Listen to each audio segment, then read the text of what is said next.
और सीधा लेकर चलते जहां पर उत्तर प्रदेश के मुख्यमंत्री योगी आदित्यनाथ कार्यक्रम में पहुंचे हैं। क्या कुछ कह रहे हैं, सुनिए।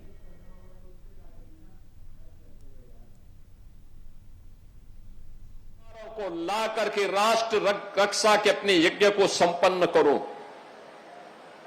याद करिए, जब राम और लक्ष्मण महाराज विश्वामित्र के साथ उनकी यज्ञ रक्षा करने के लिए जाते हैं, ताड़का का वध होता है, सुबाहु मारा जाता है, मारीच को कई योजन दूर मार करके वे फेंकते हैं।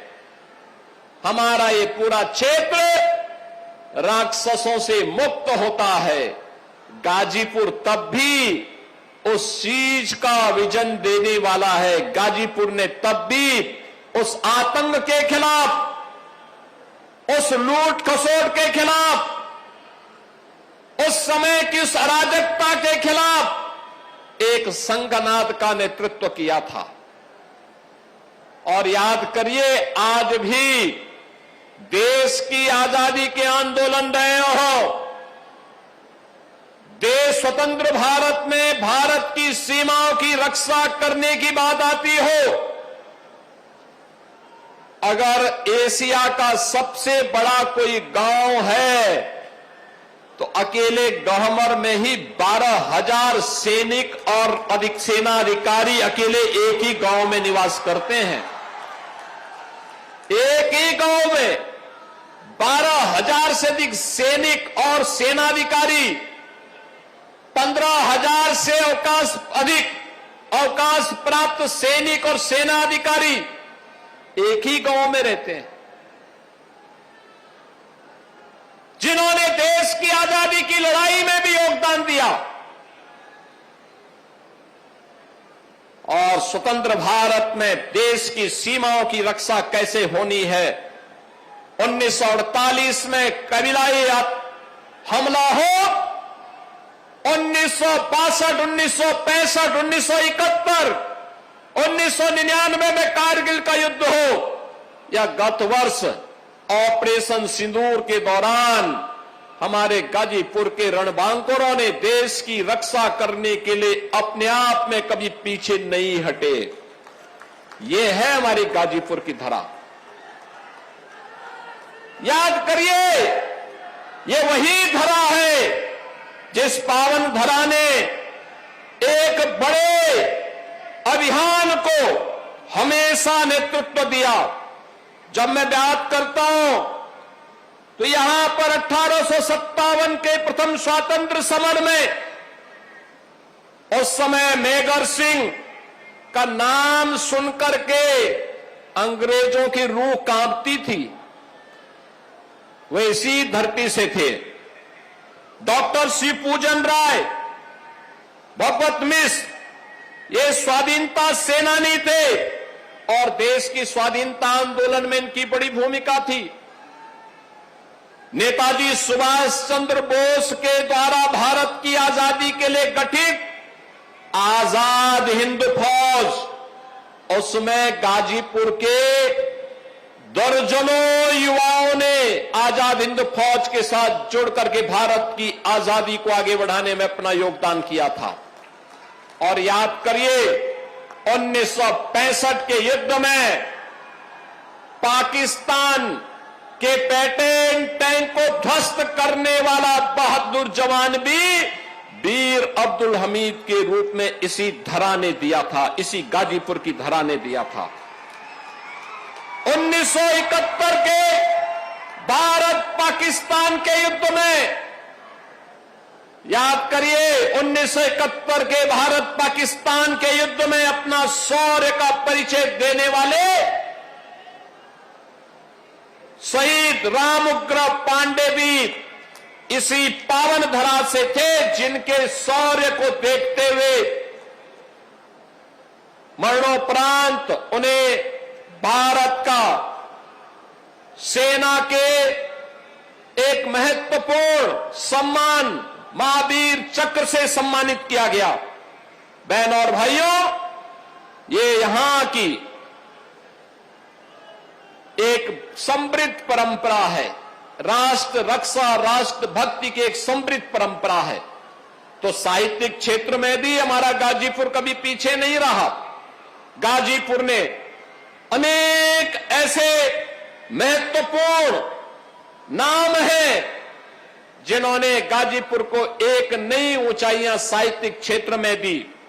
श्री कुबेर नाथ राय हिंदी साहित्य के प्रतिष्ठित ललित निबंधकार और विद्वान थे। गोपाल राम गहमरी यानी गहमरी बाबू के नाम पर कहते हैं 200 से अधिक उपन्यास उन्होंने लिखे थे और अनेक ऐसे विभूतियों को जन्म देने वाला हमारा गाजीपुर जनपद, बहनों और भाइयों, क्यों गुमनाम होता गया, क्यों इसका नाम डूब गया, क्यों जनपद का नाम लेने से लोग कांपते थे, क्यों आने से डरते थे? पहचान का संकट किसने खड़ा किया? पहचान का संकट खड़ा करने वाले वही लोग हैं जिन्होंने किया तो कुछ नहीं, लेकिन आपके सामने पहचान का संकट जरूर खड़ा कर दिया। ये पहचान का संकट खड़ा करने वाले वही लोग हैं जिन्होंने राष्ट्र रक्षा के लिए अपने आप को समर्पित होने वाले भारत के राष्ट्र नायकों को सम्मान देने की बजाय, राष्ट्र नायकों को सम्मान देने की बजाय जिन्होंने विदेशी आक्रांताओं को महिमामंडित किया था, जिन्होंने विदेशी आक्रांताओं को महिमामंडित किया था। और आज मैं इस बात को कह सकता हूं कि डबल इंजन किए बीजेपी एनडीए की सरकार राष्ट्र नायकों को सम्मान देती है। राष्ट्र नायकों को सम्मान इस रूप में 1000 वर्ष पहले भारत को रौंदने की दिशा से आया था एक सालार मसूद को बहराइच के चित्तौड़ा नामक स्थान पर भारत के जिस महापुरुष ने, राष्ट्र नायक ने रौंद करके इस्लाम के अनुरूप सबसे कड़ी सजा दी थी, वह महापुरुष कोई और नहीं, महाराज सुहेलदेव हैं। महाराज सुहेलदेव के नाम पर समाजवादी पार्टी और कांग्रेस ने कोई आयोजन नहीं होने दिया, कभी कोई आयोजन नहीं होने दिया। महाराज सुहेलदेव जिनके शौर्य और पराक्रम से, जिनकी युक्ति से यह देश लंबे समय तक विदेशी आक्रांताओं की बर्बरता से बचा था, उनके प्रति कृतज्ञता ज्ञापित करने की बजाय कांग्रेस और समाजवादी पार्टी ने राष्ट्र नायकों का अपमान किया। ये लोग आक्रांता गाजी, सालार मसूद गाजी का मेला लगवाते थे। हमारी सरकार आई, हमने कहा नहीं, सालार मसूद का मेला नहीं लगेगा, मेला लगेगा तो महाराज सुहेलदेव की स्मृति में लगेगा। और आज मुझे प्रसन्नता है बताते हुए, बहराइच के उस स्थान पर हम लोगों ने महाराज सुहेलदेव की भव्य प्रतिमा की स्थापना की है। भव्य प्रतिमा, भव्य स्मारक बना है।